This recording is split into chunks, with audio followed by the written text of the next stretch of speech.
Welcome back to the podcast, friends. Kirsten here, your decision coach of the episode. And today we're talking about one of my absolute favorite decision making tools.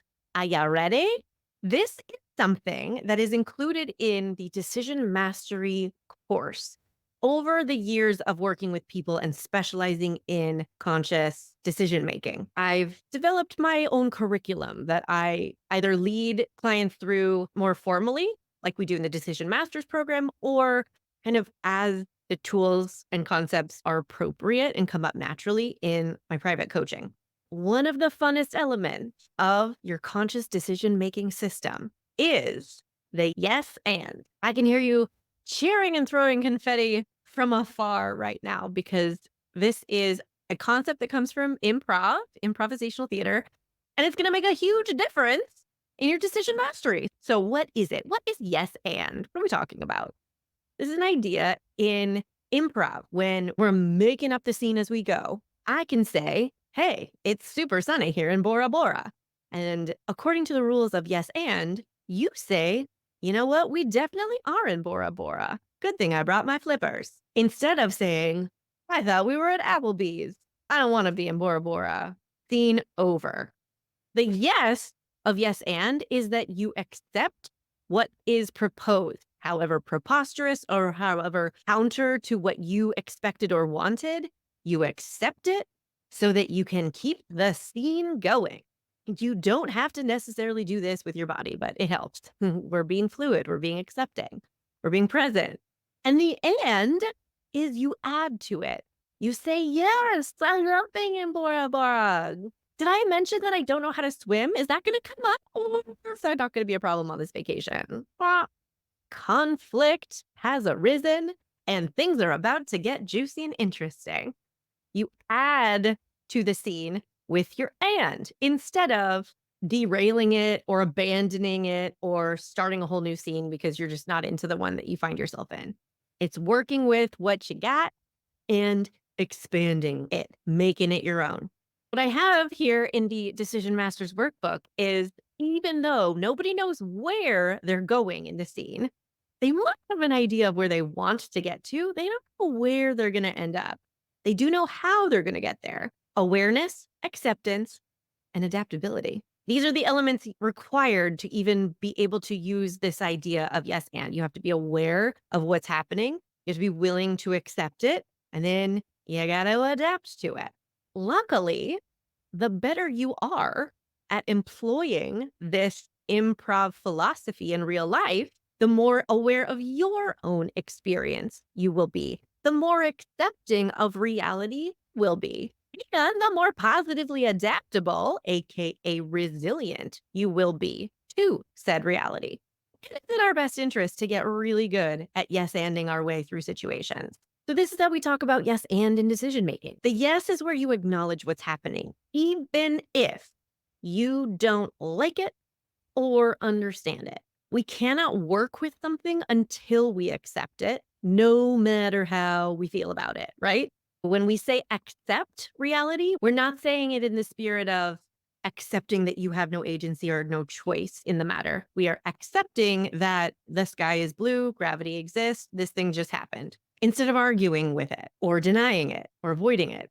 The and of the yes and in decision making is where you check in with what you want, what you need, and you decide your next step. So let's get straight into some examples, all right? Spend some time with this idea, hear how it applies to everyday decisions, and then go out into the world and try it for yourself. Here are some examples of how you can use yes and with your thoughts. Bonus points if you can spot any self compassionate language, because we just finished our series on self compassion and now you are a professional badass at it. Yes, I'm thinking the thought that I'm not doing enough and I need to work harder. So I'm going to give you several options of how the and can function because there's no correct place for you to land. Remember in improv scenes, we don't know if we're going to end up on the beach of Bora Bora or at Oprah's house. There's no wrong ending. So I'm going to tell you the various ways that you can get to different decisions using yes and. We're going to start with the same scenario. Yes, we're accepting the reality that I am thinking the thought that I'm not doing enough and I need to work harder. And version one, I know I don't need to believe this thought. That's kind of the self compassion that we talked about in our last series, right? And version two, I know this thought only comes from me wanting to do a good job. That's putting a little conscious perspective spin on this thought popping up. Lets you respond to that thought happening in an intentional, conscious way. Yeah. And version three, the truth is there is only one more thing that needs to happen today. This is a conversation we can have with ourselves all day long. I'm not doing enough. I need to do more. I'm not doing enough. I need to work harder. But do we want that thought in charge? And do we want to feel terrible all day long, every day? No, thank you. Sometimes we get afraid to use these tools and techniques that we talk about in decision mastery because we don't want to lose our edge. We don't want to lose our momentum. We don't want to let stuff fall through the cracks and not be productive enough. Here's an example of how you can use yes and to take control of the decision you make and not let your default thoughts run your life and still end up with a clear headed decision about having some stuff to do. Yes, I'm thinking I'm not doing enough and I need to work harder. And what's the truth? Let me decide. That thought's automatic. Let me have a thought on purpose. The only thing that really needs to get done today is this one thing. Everything else can wait. And version four, what I really need to do right now is not work harder. It's to drink water because I haven't taken a break today. So this and moment, we've only on one example, and there are pages of examples in the Decision Masters workbook that I'm reading to you from. But you can see how this and can take you to a lot of different places. There's not only one way that yes and can end up. It gives you a chance to check in with what you think and need and feel and want, and then make a decision about your next step after that yes has let you presence yourself in the current reality. Many different ways you can effectively use the and of yes and to get to an intentional conscious decision. Shall we do another example? Yes, I'm thinking that Bob is a jerk for doing that. And version one, he might not be a jerk, he just be extra sensitive from not sleeping well. Totally possible. And version two, he's allowed to do what he wants, just like I am. And version three, here's what I can do right now to make the situation better. And version four, people are jerks sometimes. What do I want to do next? I'm really trying to illustrate here how you're not trying to get to a correct, good mindset or action at the end of yes and. What we're really doing is highlighting how empowering it is to be aware of what's happening, accept it, put ourselves in a position of empowerment to decide what perspective do I want to take next? What is going to be in my best interest to think or do next? Do you want to do another example? Okay. This is the final example with thoughts, how you can use yes and with your thinking. Yes, I think I have no other choice but this completely crappy option. And version one, it's possible that isn't true. If you're stuck in a loop and your thinking is stressing you the frickin' frack out and you're backing yourself into a corner and you're getting yourself mired in all or nothing thinking, yes, and your way right out of that pickle. Yes, I'm thinking this. And it's possible it might not be true. And version two, it's worth looking for more options. That could be nice and helpful, you think? And version three, it makes total sense that I'm thinking this. I'm very stressed and tired right now. Gives you a little moment to accept what's happening and reflect on maybe why it makes sense that it's happening. Why does this version of reality make sense right now? And version four, this probably means I should revisit this decision when I'm in a better mental state or have more energy. You know how I love to approach decisions from an intentional energy. And if you can notice, oh, I'm a little bit all or nothing thinking right now, you can yes and your way into letting yourself not continue to force that conversation with yourself. You can give yourself another option. Oh, should we move on to some examples with using yes and for feelings? Now, remember, we're not solving anything, we're not fixing anything. We're not landing at any correct, perfect way to be or think or operate.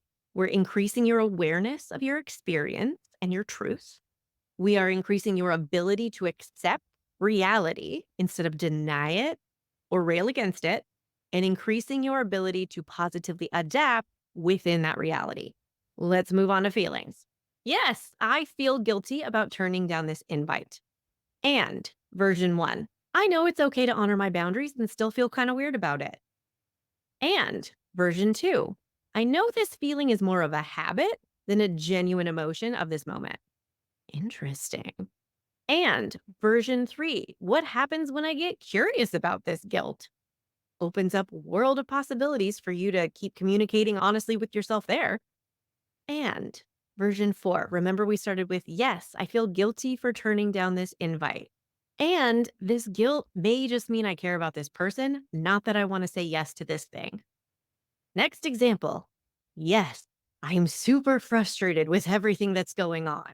See, it even works in moments of nervous system activation and stress.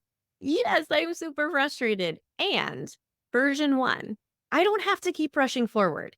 It's okay for me to take a breath. And version two, maybe that means I need to ask for help. And version three, makes sense that I'm frustrated because I care a lot about all this stuff. I may be making things higher stakes than they need to be. Let me check. And finally, a great example of when yes and can be an effective tool to process an emotion. Yes, I am feeling hurt. And version one, it's hard to feel this way. Self compassion coming in hot there, right? You're a pro at spotting it. I know you are. And version two, I've got me. Really good to know, really valuable to say out loud. Yes, I'm feeling hurt. And version three, here's what I need to do next. Presencing yourself in reality, accepting and acknowledging that I don't like what's happening or what I'm feeling right now, and maximizing my agency and giving myself permission to make a conscious decision based on my needs. Yes, I'm feeling hurt. And version four, here's what I don't need to do right now. This has been coming up a lot in session work, actually, with people feeling obligated to narrate their experiences to other people. And yeah, I can feel obligated, like I owe it to people to explain to them what's happening. And I don't want to do that right now. Or that might not necessarily be true, or that might not serve me. Okay, let's get to our final category of examples.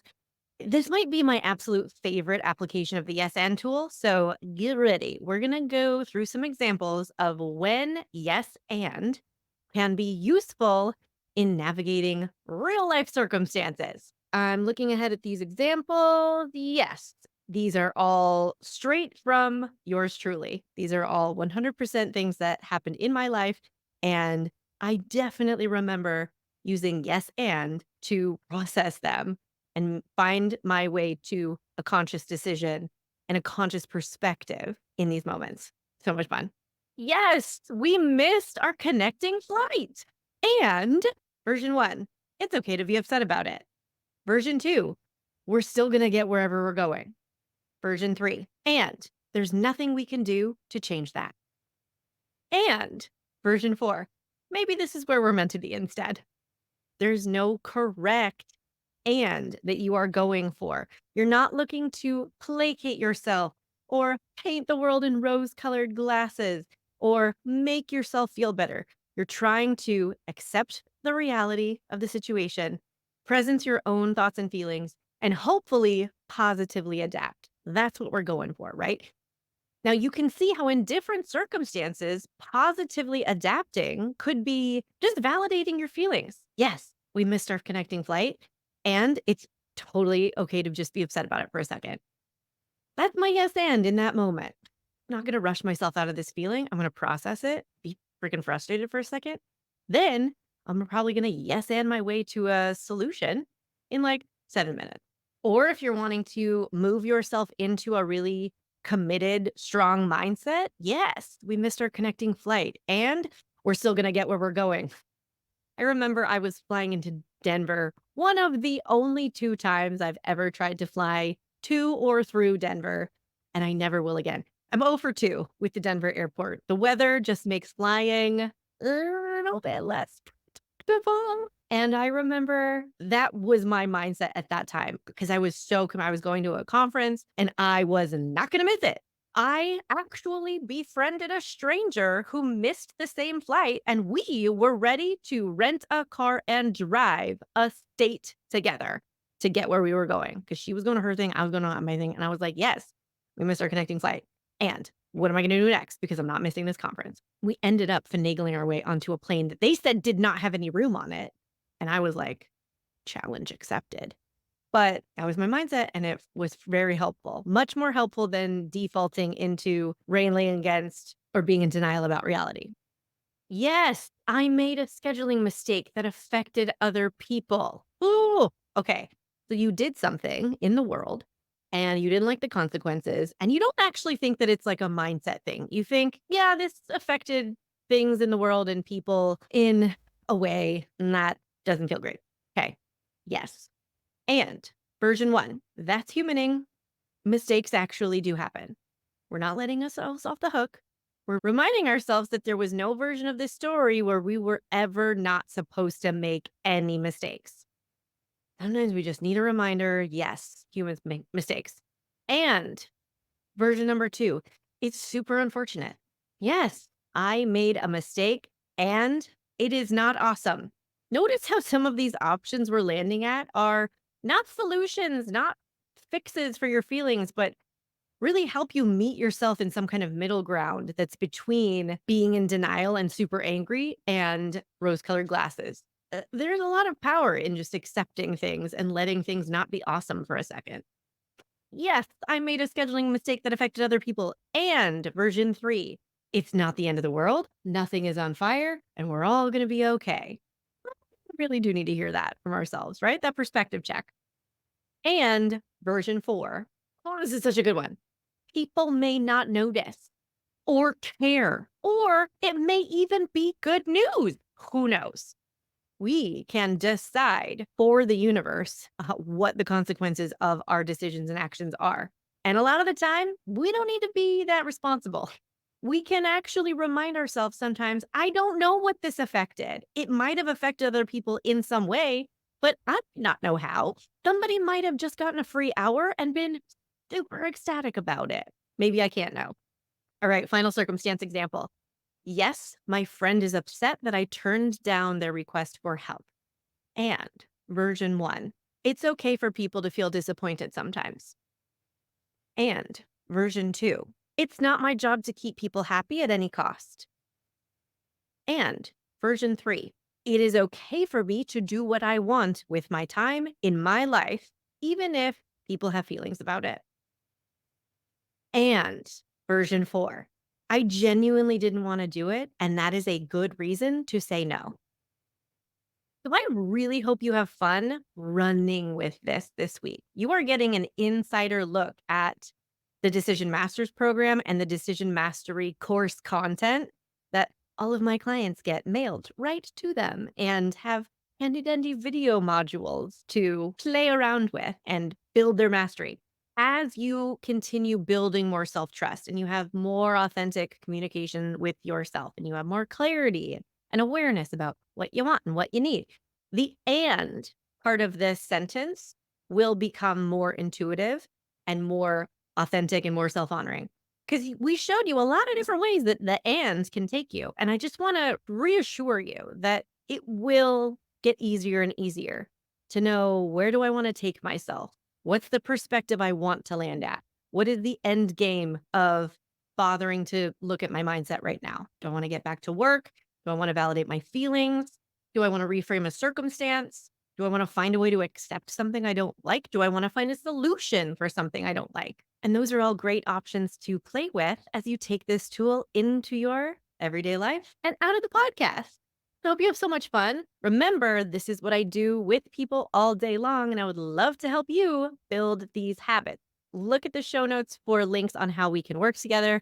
I work together with people privately and in small groups. and short or long term, depending on what's going to best support you. I hope you have fun improving all over your life this week, and I'll see you next time. Hey, want to find out your decision style? Obviously, go take the decision style quiz. It's in the show notes and at kirstenparker.com/quiz. We all have our style when it comes to making decisions, but do you know how to use your default way of thinking to your advantage? Or do you mainly get stuck in the most annoying parts of overthinking and people pleasing? The decision style quiz has your answers, my friend. Take it right now at kirstenparker.com/quiz.